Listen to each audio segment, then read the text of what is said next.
Scottish aviation twin pioneer holds many memories for Dougal McIntyre. Not only was he involved with it as a young apprentice, but more importantly, his father was instrumental in its creation. David McIntyre was an exceptionally gifted pilot. He had flown one of 2 aircraft with Lord Clydesdale on the first flight over Everest in 1933.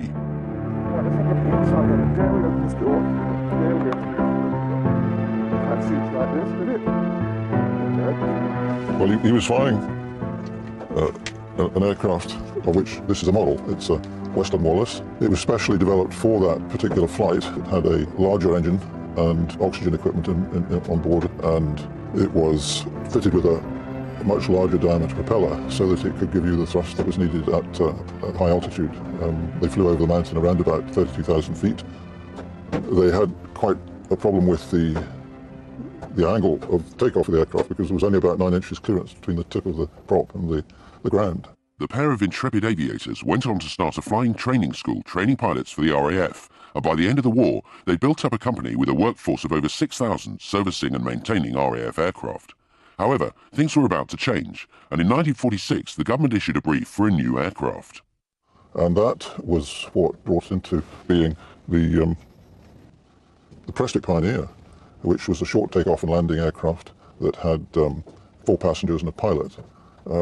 And from the period of when they started designing it in 1947 to about 1952, when they actually got this second version of them onto the go, was what brought the company into the aircraft production business. It had a landing speed of about 33 miles an hour, and it could land in about 66, I think, yards was the number. And it was used by the RAF extensively in their campaigns out in Malaya. The success of the Prestwick Pioneer led the company to develop a larger twin-engined aircraft capable of carrying 16 passengers. It would become known as the Twin Pioneer. My father's basic concept was that transport was a civilizing vehicle, and therefore to bring civilization to the sort of far reaches of the world, you needed to do it by air. And in order to do that, you needed to have an aircraft that was rugged, that could get into small spaces. It didn't need a large runway to work from. Andrew McClymont was a flight test engineer at Scottish Aviation, who went on to work at the other end of the speed spectrum with Concorde. The Twin Pioneer was designed as a short takeoff and landing aeroplane, and to achieve that it needed a large wing area for its size and a slat and flat system to enable the low speeds necessary for takeoff and landing on short strips. The slats extend from the leading edge of the wing. The slats are fully extended now, and that's the position they would be in for takeoff and for landing. The other major feature for the low speed capability of the Twin Pioneer was the triple fin and rudder. If you lose an engine on takeoff, there'll be a large yawing effect that you want to control. And on this size of aeroplane, where the fin and rudder is quite close to the wing, you need to have a large fin and rudder system to give you the leverage necessary to keep the aeroplane straight. 89 Twin Pioneers were eventually built, and they served in some of the most remote areas of the world. Currently, the only flying example is based at Coventry and is part of the Classic collection belonging to Air Atlantique.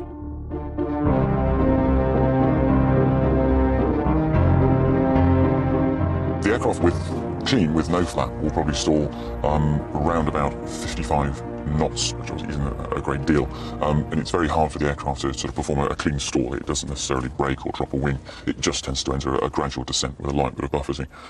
With a stager flap, with the wing flaps down, it's actually very difficult to achieve that at all. The aircraft, simply the speed comes sort of way back to sort of below 50 knots, and it won't actually stall. It will just enter a sort of oscillating descent. So it's obviously very useful for this, the short takeoff and landing role. Once you've actually got the aircraft off the ground, it's normally a case of the inter-wind wheel first. It really isn't over until quite slow speed, because the aircraft is still flying relatively low speed, 30 or 40 knots, before it really sits down onto all 3 wheels.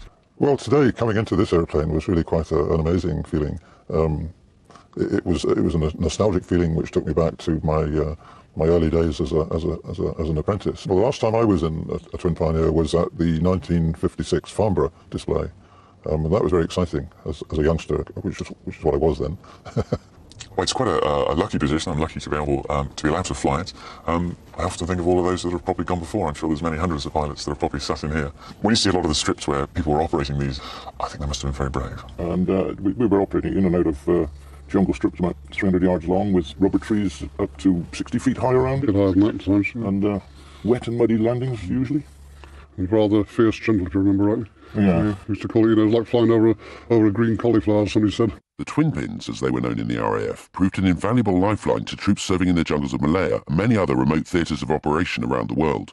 For the aircrews, they would experience some of the most challenging flying conditions of their careers. Mountainous. Right, yes. Green trees. No features to look at all, except the odd river now and again, the odd hill which you've got to recognise as a particular shape. In the navigation side, it really was a case of here be dragons, you know, give them a blank chart, go and write it up. Well, we would take troops in to the forward areas, and then we would take the food and rations and what have you, petrol as well. Petrol, yeah. And in some cases we used to take the metal strips to build the strip so that we could land on afterwards. Well, we were the minimum length was 300 yards. It's like a red mud if when it got wet, and of course it got wet every day because we had a rainstorm every 3 o'clock every afternoon. Yeah. I mean, one time we landed and literally it was a whole aircraft, and the aircraft was covered in mud. And quite likely to slide sideways all the way down the strip. That's right, we did that a few times. The other thing we did as well, we actually did some bombing with it one time, just at, off the range off Malaya.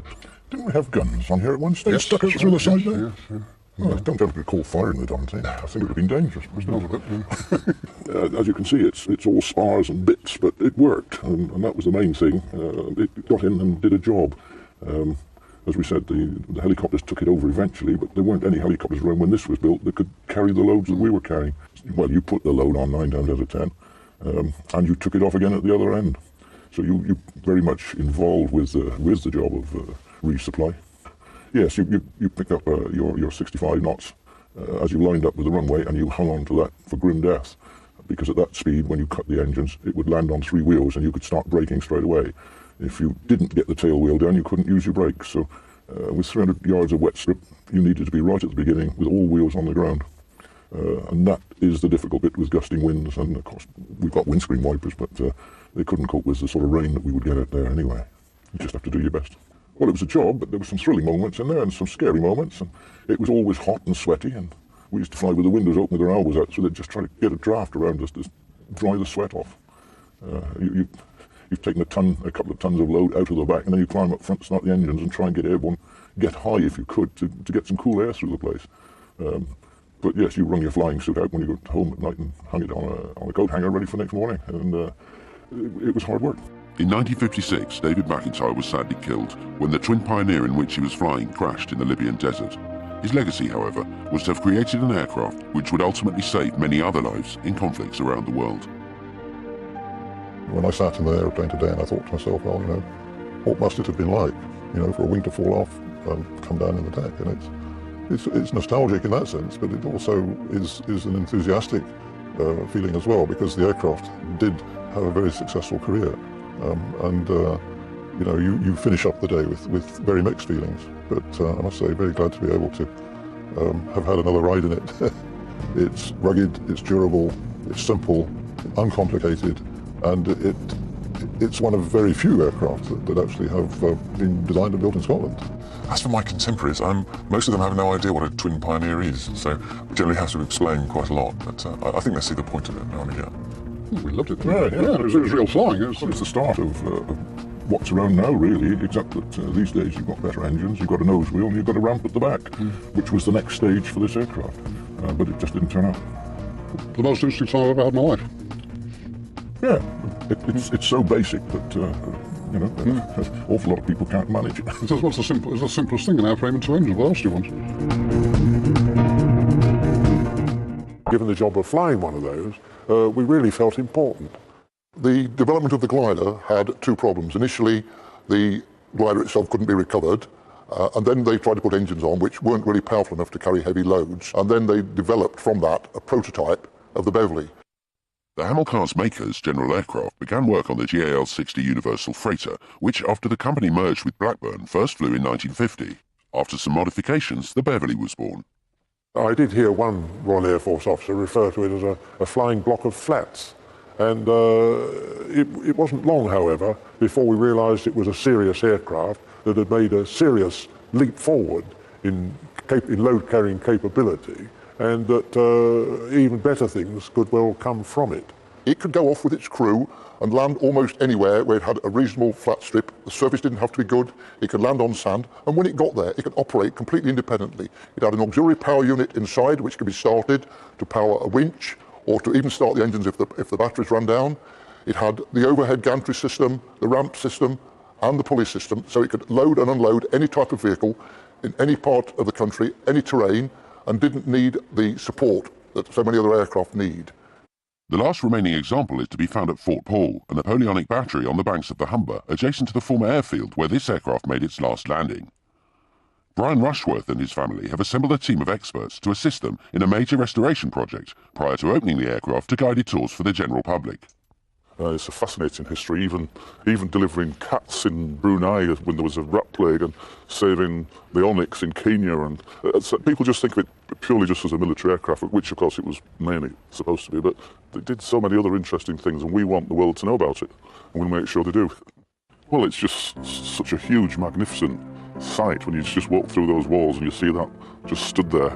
You feel so proud, and I feel so proud that my family's been involved with it as well, and the aircraft seems to be interacting with us. We feel as if it's part of us. In actual fact, we must talk about it that much to the point of boredom. I think our friends and relatives are sick of hearing about it, but I just can't stop thinking it's such a wonderful thing to do.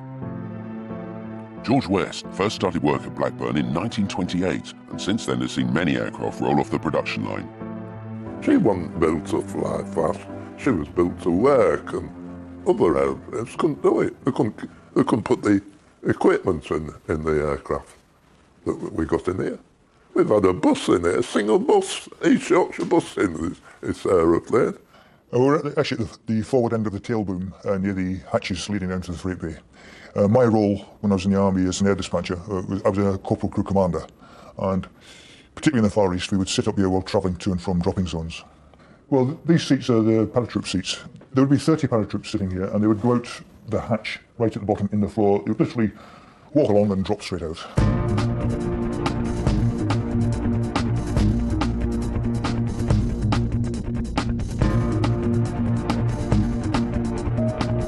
Once we got a 10-minute warning from the captain, we would come down the side of the aircraft. There was no ladder, clipped to a vertical safety cable. When we reached the bottom, we'd go into a horizontal cable. There'd be a single row of 8 containers, and I would take up my position here.